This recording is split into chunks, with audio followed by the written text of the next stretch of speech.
In general, the greater the overlap, the stronger bond formed between the two atoms. Thus, according to the atomic orbital overlapping concept, atom combined by overlapping their orbital and thus form a lower energy state where their valence electron will with opposite spin pair up to form a covalent bond.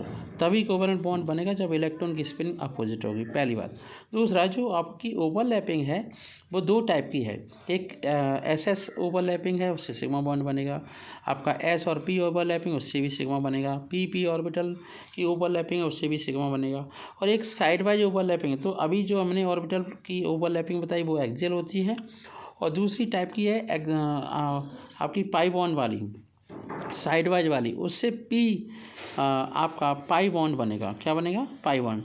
तो side wise overlapping से pi bond, axial से आपका sigma bond का formation होता है, पहली बात। दूसरी बात ये है, सिग्मा बॉन्ड पाई बॉन्ड एक कोवलेंट बॉन्ड के पार्ट हैं। तो आप ऊपर देख रहे हो कि पी ऑर्बिटल बना रहे हैं साइड वाइज ओवरलैपिंग करके पाई बॉन्डिंग, और एस ऑर्बिटल आपस में एक्सियल ओवरलैपिंग से बना रहे हैं सिग्मा बॉन्डिंग, ठीक है, या सिग्मा ऑर्बिटल कह सकते हैं। सिग्मा ऑर्बिटल में आप देख रहे हैं एक कंप्लीट ऑर्बिटल दिख रहा है, और पाई बॉन्डिंग में आप देख रहे हैं कि एक अबव द प्लेन है उसकी इलेक्ट्रॉन डेंसिटी, और बिलो द प्लेन है। ये केस आपको दिख रहा है। ये जो आपकी सिग्मा बॉन्डिंग पाई बॉन्डिंग बनती है, जैसा कि आप देख रहे हैं सिग्मा बॉन्ड बन रहा है, वो एक दूसरे के 90 डिग्री पर बनता है। तो जो इलेक्ट्रॉन का क्लाउड डॉट डॉट दिखाया है वो आपका है पाई बॉन्डिंग का, और कंटिन्यूस इलेक्ट्रॉन का क्लाउड दिखाया है वो सिग्मा बॉन्डिंग का। तो इस तरीके से आप देख सकते हो ऑर्बिटल डायग्राम से किस तरीके से सिग्मा बॉन्डिंग और पाई बॉन्डिंग होती है, और उससे बनते हैं पाई ऑर्बिटल और सिग्मा ऑर्बिटल। और जैसे अगर हम C2H4 देखते हैं तो उसमें एक सिग्मा एक पाई, तो आप इस तरीके से काउंटिंग कर सकते हैं कैसे सिग्मा कैसे पाई बॉन्ड हो रहा है। अब देखो, pi bond sigma bond counting करनी आनी चाहिए, तभी आपको आइडिया होगा। हम देखते हैं डिफरेंस। सिग्मा बॉन्ड देखते हैं, it is formed by the end to end overlapping या एक्सियल ओवरलैपिंग। और जो आपका s s s p p p के बीच होता है स्ट्रॉन्ग बॉन्ड होता है।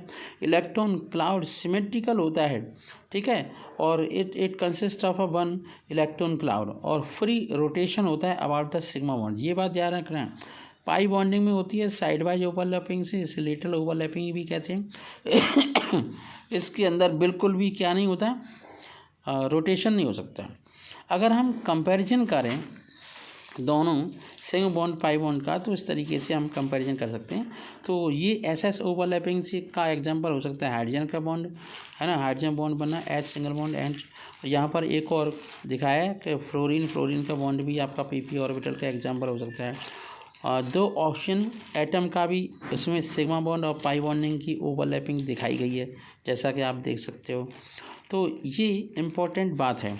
तो आपको आई होप समझ आ रहा होगा कि किस तरीके से सिग्मा बॉन्डिंग बनती है, किस तरीके से पाई बॉन्डिंग बनती है, और कौन कौन से एग्जांपल हैं सिग्मा बॉन्डिंग के और पाई बॉन्डिंग के।